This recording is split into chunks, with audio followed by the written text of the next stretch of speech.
यशस्वी जायसवाल बन गए छठे भारतीय बल्लेबाज जिन्होंने तीनों फॉर्मेट में लगाया है शतक। तेजस्वी, ओजस्वी, अरे well done Yashasvi. Kuldeep Yadav 4 wicket वो फिर चटका जाते हैं और let me just tell you, विश्व का नंबर 1 स्पिनर जो है वो भारत के पास है across 3 formats. Yes sir, and his name is Kuldeep Yadav. आज उनसे आपकी मुलाकात भी थोड़ी सी करवाऊंगा।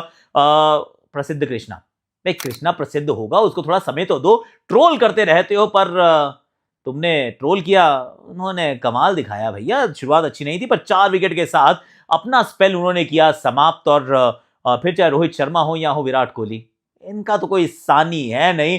रोहित वाज फ्लुएंट और कोहली भैया कर क्या रहा है यार, इस बार तो गुंडागर्दी किया है, उसे क्या गर्दे ही उड़ा दिया यार। हैशटैग आकाशवाणी में आप सभी का हाथ जोड़ के स्वागत। कैसे हो आप लोग? आई रियली होप कि आप अच्छे होंगे।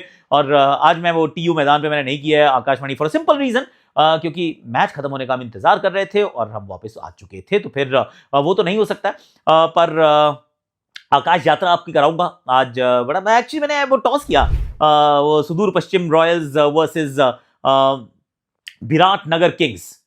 तो वहां पे मैंने पहली बार टॉस किया एक्चुअली इस एनपीएल में, और मेरे ख्याल से 8-10 साल के बाद कोई टॉस करने का मौका मिला, तो it was a fun exercise. वो भी आपको दिखाऊंगा। पर आज आकाश यात्रा थोड़ी सी बाद में लाते हैं। शुरुआत मैं सोच रहा हूं कि विशाखापट्टनम से करते हैं, और विशाखापट्टनम की जो पहली शुरुआत थी, जो सबसे बड़ी हेडलाइन कहानी थी, वो है यशस्वी जायसवाल। यशस्वी जायसवाल से मैं शुरुआत इसलिए कर रहा हूं क्योंकि हो सकता है उनका ये आखिरी मैच हो for team India for a while. अगले 6-8 महीने मुझे वो खेलते हुए नजर नहीं आ रहे हैं।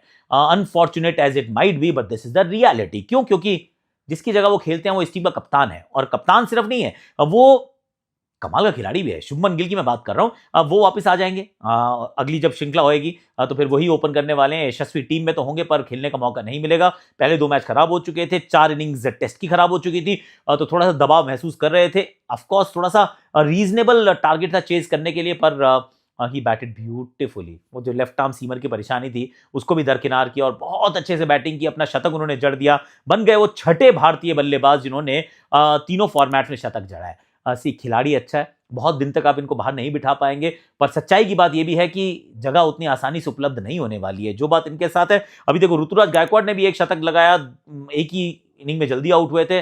2 ही पारियां आई हैं, पर अगला मैच जब होगा और श्रेयस अवेलेबल होंगे तो जगह उनकी भी 11 में नहीं बनने वाली है। I mean that is the sad reality of life. पर यशस्वी जायसवाल ने वो कर दिया जो आपके हाथ में होता है, वो है कि भैया जब मौका मिले, जब दरवाजा खुले तो घुस जाओ अंदर, और एटलीस्ट कम से कम अपना एक छोटा सा अपना कोना जो है अपने नाम कर लो, ताकि अगली बार जब भी मौका आता है तो बाहर से किसी को नहीं बुलाएंगे। आप वही अंदर कमरे में बैठा हो बंदा है यशस्वी कोने में, आप उनको फट से बुला लेंगे। Similarly for Ruturaj Gaikwad. पर वेल डन यशस्वी, वाह रे वाह रे वाह। अब इससे पहले कि मैं रोहित शर्मा और कोहली की बात करूं, डेसिमेशन, डोमिनेशन, डिस्ट्रक्शन, उस सब की बात करूं, मैं ना बॉलिंग की तरफ जाना चाह रहा हूं क्योंकि वहीं सेटअप हुआ मैच। और उससे पहले एक्चुअली केएल राहुल ने क्या कमाल कर दिया यार। आई मीन ये कैसे हो गया, मतलब आंखों पे विश्वास नहीं हुआ, कानों को सुनने से लगा कि ठीक सुना है क्या, टॉस जीत गए हम यार, हम टॉस जीत गए, बिलीव इट और नॉट। आखिरी जीते थे सेमीफाइनल मैच वर्सेस न्यूजीलैंड 2023, 25 खत्म होने को है, तब जाके जीते हैं एक ओडीआई में टॉस। इनक्रेडिबल। 20 मैचेस हम टॉस नहीं जीते थे, पर अब जीत गए हैं। और टॉस जीत के फील्डिंग का फैसला, सही फैसला, बाद में बहुत ड्यू आती है। एक बदलाव किया भारतीय टीम ने, जहां पे वॉशी को ड्रॉप करके तिलक को खिलाया। इंटरेस्टिंग है, क्योंकि मैं ये सोच रहा हूँ श्रेयस के ना होने के बावजूद अगर ऋषभ पंत के लिए जगह नहीं बन पा रही है 11 में, तो फिर हम कर क्या रहे हैं? क्या हम 2027 में केएल राहुल के किसी भी बैकअप के रूप में नहीं तैयारी कर रहे हैं? इट्स अ क्वेश्चन, बाद में पूछेंगे। पर let's start with Kuldeep Yadav. Kuldeep Yadav across 3 formats in the world number 1 spinner है। नंबर 1 स्पिनर है कुलदीप यादव। आप विश्वास कीजिए मत कीजिए, पर अगर आप थोड़ा सा ध्यान से सोचेंगे तो आप कहेंगे हाँ यार सही कह रहे हैं चोपड़ा जी यार। I will tell you why. पहली बात तो बड़े चुनिंदा ऐसे स्पिनर है जो तीनों फॉर्मेट खेलते हैं। आजकल फॉर्मेट तीनों खेलने वाला कोई स्पिनर होता नहीं है। एक फॉर्मेट खेलते हैं, दूसरा खेलते हैं, कोई वाइट बॉल का, कोई रेड बॉल का है, दैट्स अबाउट इट। और क्वालिटी स्पिनर्स तो वैसे भी इस समय देखें तो बहुत कम नजर आते हैं, पर कुलदीप यादव है, क्वालिटी है, और तीनों फॉर्मेट में अच्छा करता है। जब वेस्ट इंडीज के खिलाफ दिल्ली में खेलता है तो प्लेयर ऑफ द मैच बन जाता है। फिर जब 4-4 विकेट चटकाता है, फिर चाहे वो इस सीरीज की हम बात कर लें 4-4, I mean he was absolutely stellar. बीच वाले मैच को छोड़ो तो जहां वो विकेट नहीं चटकाता तो आप मैच नहीं जीत पाते हो, लेकिन जब वो विकेट चटकाता है तो आप मैच पक्के से जीतते हो। T20 क्रिकेट की बात करें तो एशिया कप में 17 विकेट लेने वाला, सबसे ज्यादा विकेट लेने वाला गेंदबाज बन जाता है। ही इज स्टेलर तीनों फॉर्मेट में यार। और आई डू फील कि हम ना उनको अच्छे से अप्रिशिएट नहीं करते, एक्नॉलेज नहीं करते, सेलिब्रेट नहीं करते। ये हमारी गलती है यार। और इसके लिए मतलब एक गलती ये भी है कि भारतीय टीम उनको टेस्ट नहीं खिलाती है ज्यादा। तो फिर हम यही सर खुजाते रहते हैं कि यार कब खिलाओगे कब खिलाओगे। जैसे T20 होता है उसमें भी ड्रॉप करने के लिए फट से माहौल बना देते हैं, फिर हम सर खुजाते रहते हैं कब खिलाओगे कब खिलाओगे। पर he is brilliant, he is the best in the world right now. मतलब ऐसा कोई डाउट नहीं है, मतलब डाउट रखना मत कि he is the best spinner across 3 formats in the world right now. जैसे हम बुमराह को सेलिब्रेट करते हैं ना, हम कहते हैं जस्सी जैसा कोई नहीं है। यार ये भी तो जनरेशनल टैलेंट है यार, इसको क्यों इतने हल्के में आंक रहे हैं, क्यों नहीं हम इनको इतनी वो क्रेडिट दे रहे हैं जितना क्रेडिट वो डिजर्व करते हैं। Think about it guys, Kuldeep Yadav he is seriously talented. हालांकि इनके साथ मैंने कुछ समय पहले बात भी की थी। उनकी बात सुनने से पहले मैं जरा प्रसिद्ध कृष्णा की बात करता हूं, then I will go to Kuldeep, then I will talk about Rohit and Virat. तो पहले जरा प्रसिद्ध कृष्णा कृष्णा कृष्णा कृष्णा कृष्णा जब शुरू हुई ना पारी, तो 2 ओवर में बहुत रन पड़ गए थे। शुरुआत बहुत अच्छी की थी भारतीय तेज गेंदबाजों ने, अर्शदीप और हर्षित ने। तो फिर जैसे ही प्रसिद्ध कृष्णा आए, रन्स पड़ गए, सबने बहुत गालियां दी यार, बहुत गालियां दी। उन्होंने कहा भाई देखो क्या ये नकली गेंदबाज, देखो कितने रन खाता है, ये कैसे खेल रहा है। वेरी क्विक टू जज राइट। तो मैंने उस समय ना मैंने कहा कि यार ओडीआई के आंकड़े निकालो यार, इनके सारे ओडीआई के आंकड़े निकालो, देखो कि लोग इनको क्यों इतनी गाली दे रहे हैं। मैंने देखा यार आंकड़े इतने खराब तो नहीं लग रहे, मे बी टैड एक्सपेंसिव, पर आजकल रन बहुत बनते हैं, बड़ी विकेट टेकर भी है यार। फिर मैंने कहा T20 आया कि आंकड़े निकालो, हो सकता है वहां पे पिटाई खाई हो, इस वजह से लोग ज्यादा गुस्से में हैं। मैंने वो आंकड़े देखे, वो भी मुझे कोई बहुत खराब तो नहीं लगे यार। तो मैं सोच रहा हूँ कि इतना पीछे क्यों पड़े हुए इस बंदे के। माहौल बन गया भाई, ऐसा ही होता है आज का सोशल मीडिया, माहौल बनता है और उसके बाद वी गो आफ्टर समबडी। पर हालांकि कुलदीप यादव को 4 विकेट मिले जरूर हैं, पर जो मुश्किल विकेट थे वो प्रसिद्ध कृष्णा ने लिए यार। ही इज द वन, वो जो ट्विन विकेट उन्होंने फट करके चटकाए, ही इज द वन जो एक्चुअली गेम को भारत की तरफ लेकर गया और इवेंचुअली 4 विकेट के साथ उन्होंने अपना स्पेल समाप्त किया। ये कृष्णा प्रसिद्ध होगा, इसमें डाउट नहीं है। मैं नहीं कह रहा हूं कि ही इज फिनिश प्रोडक्ट, और मैं ये भी नहीं कह रहा हूं कि आई मीन इससे बेहतर कोई दुनिया में बॉलर नहीं है। और जो मैंने कुलदीप के लिए कहा, मैं इनके लिए नहीं कह रहा हूं, पर थोड़ा सा पेशेंस शायद बनता है यार। बहुत जल्दी हम जज करते हैं, बहुत हार्श हो जाते हैं। मतलब इतना हार्श अपने भाई के साथ, दोस्त के साथ तो नहीं होंगे, क्योंकि हमें लगता है नहीं यार, लेट्स बैक आवर प्लेयर। पता नहीं प्रसिद्ध कृष्णा का माहौल कुछ इस प्रकार से बनाया गया है कि बहुत जल्दी इनके पीछे लोग हाथ धो के पीछे पड़ जाते हैं यार। Not very good, not very good. अब जरा मैं विराट और रोहित पे जाने से पहले, ये हमने एक छोटा सा एक इंटरव्यू किया था कुलदीप के साथ, तो ये 4-5 मिनट का इंटरव्यू है, इसी तरह देखो और उसके बाद वापस आना, क्योंकि फिर मैं विराट और रोहित की बात करूंगा और उसके बाद मैं आकाश यात्रा की बात करूंगा। वैसे साउथ अफ्रीका के KL राहुल की बात भी मेरे को करनी है, वो लेकिन आप वापस आओ फिर करता हूँ। पहला बड़ा सवाल है ये लेफ्ट आर्म लेग स्पिन, ये कितने इतना मुश्किल काम होता क्यों है? सब क्यों कहते हैं कि कितने कम क्यों लेग स्पिनर होते हैं, लेफ्ट आर्म स्पिनर, ये लेग स्पिनर राइट हैंड तो मिल जाते हैं, लेफ्ट ही नहीं मिलते, ऐसा क्यों? First of all thank you Akash भैया इनवाइट करने के लिए। और leg spin, I mean left arm leg spin बहुत रेयर है, मुझे भी नहीं पता। जब मैंने स्टार्ट किया था तो आई मीन कोई था ही नहीं, तो मुझे कहीं ना कहीं डर था कि शायद क्या होगा इसका कोई स्कोप नहीं है। बट ऐसा लगता है कि शायद लोग प्रेफर नहीं करते, शायद आई मीन सिलेक्शन में लेग स्पिनर को ज़्यादा प्रेफर करते हैं, क्योंकि राइटी बैट्समैन ज़्यादा होते हैं। अब ज़्यादातर देखेंगे तो जो राइटी के लिए जो अगेंस्ट द स्पिन होगा वो ज़्यादा प्रेफर करते हैं। इनकमिंग डिलीवरीज पे बहुत रेयर है कि अगर, क्योंकि लेफ्टी इतने बैट्समैन देखे नहीं हैं, तो शायद सबसे बड़ा रीज़न हो सकता है ये भी, क्योंकि यूज टू हो गए हैं लोग लेग स्पिन के लिए, और ये ऐसी चीज़ है जो बहुत रेयर रही है, तो लोग यूज टू नहीं है इसको सपोर्ट करने में भी, शायद मे बी, मुझे तो यही लगता है। अच्छा, लेफ्ट आर्म लेग स्पिन के चैलेंजेस, कुलदीप क्या चैलेंजेस आपने अपने करियर में फेस किए, बतौर जस्ट स्किल वाइज पूछ रहा हूँ मैं अब, ये कि जो लेग स्पिन की स्किल है, वो गूगली डालने की, वो फ्लिपर डालने की, क्या चैलेंजेस फेस करते हैं left arm leg spinner? I mean leg spin, क्योंकि आपको पास वेरिएशन होने बहुत ज़रूरी है। अगर आपके पास वेरिएशन नहीं है, अगर आप सिर्फ लेग स्पिन फेंकेंगे तो शायद बैट्समैन के लिए सेटअप करने में बहुत ईजी है, क्योंकि इनकमिंग डिलीवरीज को एक ऑफ स्पिनर की तरह वो खेलेगा राइट हैंडर बैट्समैन। लेफ्टी के लिए आप यूजफुल हो सकते हैं कि आप विकेट निकाल के दें, बट अगर राइटी, ज़्यादातर मोस्टली अगर एक टीम में अगर 1-2 ही ऐसे प्लेयर होते हैं जो लेफ्टी होते हैं, बाकी ऊपर से लेके 11 तक राइटी ज़्यादा होते हैं, तो आपके पास वेरिएशन बहुत ज़रूरी नहीं होना चाहिए। रॉन्ग वन आपका बहुत अच्छा होना चाहिए। बैट्समैन को कैसे पढ़ते हो? हर बैट्समैन अलग अलग तरीके से खेलता है कुलदीप, तो बैट्समैन को पढ़ने की वो क्या कला है, आर्ट क्या है? बैट्समैन आई मीन सिचुएशन के हिसाब से डिपेंड करता है कि टीम कैसे खेल रही है, अपोजिशन क्या स्कोर है उनका। अगर 10 ओवर में विकेट नहीं गिरता है तो वो हर बॉल पे जाएंगे अब क्योंकि रन बनाने को देखते हैं। अगर प्रेशर में समझ में आता है वो प्रेशर में, और कुछ प्लेयर ऐसे हैं जो एक साइड अच्छा खेलते हैं, एक दूसरी साइड बिल्कुल अच्छा नहीं खेलते हैं, तो कुछ ऐसे प्लेयर जो रिवर्स स्वीप भी मारते हैं, तो उस टाइम पेस वेरी करना बहुत इंपॉर्टेंट है।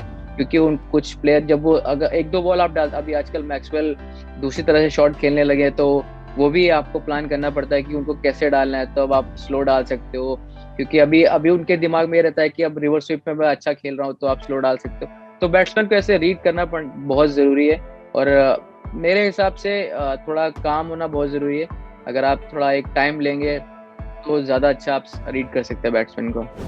एक आखिरी सवाल है मेरा इसमें कि किसी से मैं सुन रहा था कि सिंगल देना भी एक आर्ट होती है, और ये हर स्पिनर को आना चाहिए जब वाइट बॉल क्रिकेट खेलते हैं। अब इसका मतलब क्या है, लेमैन को समझाओ कि भाई मतलब सिंगल कैसे दे सकते हो यार, आपको तो डॉट बॉल डालने का मन करता होगा, पर क्या ये जरूरी होता है कि आपको पता हो कि यहाँ पे मैं दूंगा सिंगल होगा, स्ट्राइक रोटेट होगी? अगर वो करना है तो कैसे करना है? बिल्कुल आई मीन कभी कभी जैसे राइटी बैटिंग करता है तो उसके पैर पे फेंक दिया या फिर पैर की तरफ से फेंक दिया। अगर आपके वैसे भी जब मैं बॉलिंग करता तो स्क्वायर लेग पीछे होता है, मिड विकेट पीछे होता है, और ओडीआई क्रिकेट पे बैट्समैन इतनी जल्दी मारता नहीं लंबा है। इधर अगर आप पैर पे डालेंगे तो एक ही रन स्वीप मारेगा, एक रन होगा। या जब लेफ्टी करता था तो आप कट पे फेंक सकते हैं, बाहर फेंक सकते हैं, वो कट खेल सकता है। तो ये एक ऐसे ऑप्शन है जो आप सिंगल दे सकते हैं। हाँ, पर एज ए यंगस्टर जब आप खेलेंगे क्रिकेट स्टार्ट करते तो आपको हमेशा रहता है कि मुझे सिंगल नहीं देना है। आप डॉट बॉल पे ज़्यादा फोकस रखते हैं कि डॉट बॉल कराना, विकेट ले रहा है। और क्योंकि जब 18-17 के बाद जब प्लेयर निकलता है तो वो हमेशा अग्रेसिव होता है, विकेट निकालने को देता है, उसे कोई डर नहीं होता किसी चीज़ का, तो इम्प्रेस करने को देखता है। और जब चाहता है तो अटैक करे, उस पर रन भी पड़ते हैं, बट इम्पोर्टेंट रहता है कि विकेट भी निकाल के देता है वो। तो ये थे जनाब कुलदीप यादव, जो बड़े अच्छे इंसान है यार, is a lovely guy, love him to bits. पर अब बात करते हैं, एक तो केएल राहुल जो साउथ अफ्रीका की टीम में पिछले मैच में मार्कर में 100 बनाया, ऊपर बैटिंग की, डिमोट कर दिया यार। कैसे कर लेते हो तुम लोग यार ये, मतलब one of the finest centuries थी वो, 350 का स्कोर आपने ऐसे करके चेज करके दिखाया, वो आपकी शतक की वजह से हुआ था। मतलब कैसे बैटिंग ऑर्डर में देखा, कहाँ भेजा उनको, ये मेरी समझ में नहीं आया कि भाई क्या करते हैं, पर करते हैं जो भी है। Let's talk about Rohit Sharma. ऐसा लग नहीं रहा ना कि बंदा स्लो डाउन हो रहा है। Of course he is fitter, he is slimmer, he is meaner and more into it अभी at this point in time. पर जो बैटिंग की है यार, कंप्लीट कंट्रोल में नजर आए भाई। जितनी देर खेल रहे थे ऐसा लग रहा था कि चला रहा है गेम को, ये तो रन बहुत आसानी से बिना विदाउट टू मच ऑफ फस ये बंदा पहुंचा देगा। Rohit Sharma is in that kind of form, जहाँ पे चाहे सिडनी के आप रन्स की बात कर लो, वो बहुत मेहनत से रन्स बने थे ऑस्ट्रेलिया में, यहाँ पर भी रांची में 50 बनाया, यहाँ पर फिर एक और अर्धशतक बनाया है। मुझे लगा था इस बार 100 बनाएंगे, 75 पे आउट हो गए। मुझे लगा कि इस बार रोहित का 100 पक्का है, क्योंकि आई वाज इचिंग, ये मैंने किसी से बात भी की थी कि रोहित का 100 पेंडिंग है, शायद कल ही हम आकाशवाणी में बात कर रहे थे। तो रोहित का 100 तो नहीं बना, पर 75 उन्होंने बनाए, और 100 इस बार ऑब्वियसली विराट का नहीं बन सकता था क्योंकि उतने रन ही नहीं थे। पर क्या बैटिंग की है, एक तो जो नो लुक करके छक्का मारा ना, आई मीन कॉर्बिन बॉश से ऐसी क्या दुश्मनी हो गई यार, बहुत मारा उसको तो। और लगातार आई मीन 4 मैचेस हो गए, 50+ स्कोर्स हैं। सिडनी में शुरू किया, रांची गए, रायपुर गए, और अब वाइजैक में, और जिसमें 2 शतक भी है। I mean he is gotten on to some kind of serious form, and that is such a heartening side, क्योंकि जब विराट कोहली ऐसा खेलने लगता है ना, तो फिर इसके जैसा कोई दूसरा प्लेयर होता नहीं है। हमने इनकी रनिंग बिटवीन द विकेट्स की तारीफ की है और बहुत करते हैं, it's life blood of his ODI cricket. पर जब ऐसे छक्के मारता है, जो पहले मैच में मारे रांची में, उसको जैसे इस मैच में जो बैटिंग कर रहे थे, I mean in absolute control नहीं कहूँगा, कंट्रोल मैंने रोहित के लिए कह दिया भैया, ये तो डोमिनेशन था, ये डेसिमेशन था, ये डिस्ट्रक्शन था, और ये एक्सप्लोसिव बल्लेबाजी थी, और हिला देने वाली थी भाई, हिला डाला ना, वो वाला काम किया विराट कोहली ने, मानना पड़ेगा सर। चलिए अब जरा चलते हैं हम आकाश यात्रा के, थोड़े से आपके दर्शन करा देता हूँ। क्यों? क्योंकि टॉस करने का मौका मिला था, और यहाँ पे क्योंकि एक्सेस पूरी है, तो भैया टॉस की दीपेंद्र सिंह यारी वहाँ पर थे, संदीप लाबिच आ रहे थे। टॉस के बाद प्रेस कॉन्फ्रेंस भी एक की हमने, प्रेस के साथ बात की। ओके, मैं नहीं बोल रहा, आप देख लो फिर वापस आना। मैंने कभी नहीं सोचा था कि टॉस करने जाने के लिए एक्चुअली नर्वसनेस होती है यार।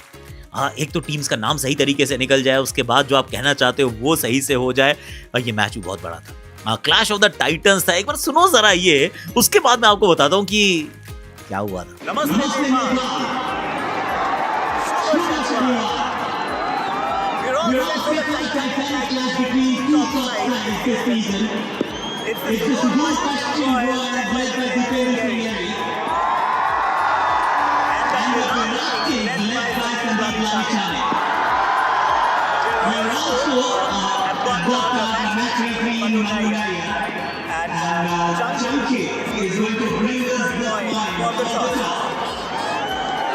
अब इंटरेस्टिंग बात बताओ क्या, सुदूर पश्चिम रॉयल्स करेक्ट, विराट नगर किंग्स है। मैंने विराट नगर नहीं बोला, मैंने विराट किंग्स बोल दिया। थोड़ा सा कंफ्यूज आ गए थे हम, पर इट वाज ब्यूटीफुल। उसके बाद बैटिंग कर रहा था कोई या नॉकिंग कर रहा था, मैंने कहा मुझे भी करने दो यार, तो वहाँ थोड़ी सी नॉकिंग कर ली। उसके बाद यहाँ बहुत सारे प्रेस वाले थे, तो उन्होंने कहा थोड़ी सी बात कर लो। हमने कहा ठीक है जी, खेलने से तो बात करना ज़्यादा आसान होता है, तो वो भी किया। Upcoming, it's growing, it's getting better. More kids are going to pick up the sport, like the sport, start playing the sport, seeing what we are seeing right now. Because a lot of times it's all about access. It's also about seeing your stars up close and personal, and that inspires a lot of new journeys to start. So really hope that this is that kind of moment, the hottest yet event in Nepal's cricket history. And then of course show था, show किया। Show में of course वो बड़े वाली screen पर वो होता है जिसमें लाइव टेलीकास्ट ही हो रहा होता है, और दर्शकों ने इस बार भी बहुत सारा प्यार दिया, जो मेरे दिल के बहुत अजीज है। जैसे कल मैं जाने वाला हूँ कहाँ, चंद्रगिरी, बहुत सुंदर है कहते हैं, and I hope I pronounce it right. Cable car पकड़ के ऊपर जाना है, बहुत बढ़िया सा रिजॉर्ट है वहाँ पे। रह तो नहीं पाएंगे, पर वहाँ से एवरेस्ट के दर्शन हो जाते हैं भाई। एवरेस्ट देखने को मिलेगी क्या? हाँ, ये कल देखते हैं, कल का दिन मुझे लगता है बहुत अच्छा होने वाला है। आज के लिए, अभी के लिए मेरे पास इतना ही है। अब कल हम कहाँ जा रहे हैं? कल एक केबल कार पकड़ के हमें जाना है। उस जगह का नाम let me just tell you, अच्छी जगह है यार, चंद्रगिरी। हाँ, चंद्रगिरी जा रहे हैं हम कल। तो सुबह सुबह निकल जाऊंगा, जब तक आप ये वीडियो देख रहे होगे तो मैं केबल कार में बैठ के जाऊंगा, और वहाँ थोड़ा घूम लेंगे यार, क्योंकि आया तो हूँ मैं यहाँ पर काठमांडू में, पर ज़्यादा कुछ किया नहीं है अभी तक। पशुपतिनाथ जी के दर्शन हुए, TU स्टेडियम वॉज ब्यूटीफुल, पर चंद्रगिरी कहते हैं बहुत सुंदर है, तो वो मुझे करना है, वहाँ जाके देखना है। केबल कार पकड़ के, वहाँ एक मंदिर भी है अपेरेंटली, और उसके बाद शाम को एक मैच कवर करना है। This will be my last match of the Nepal premier league season number 2। आज के लिए, अभी के लिए इतना ही है। Thank you so much for watching.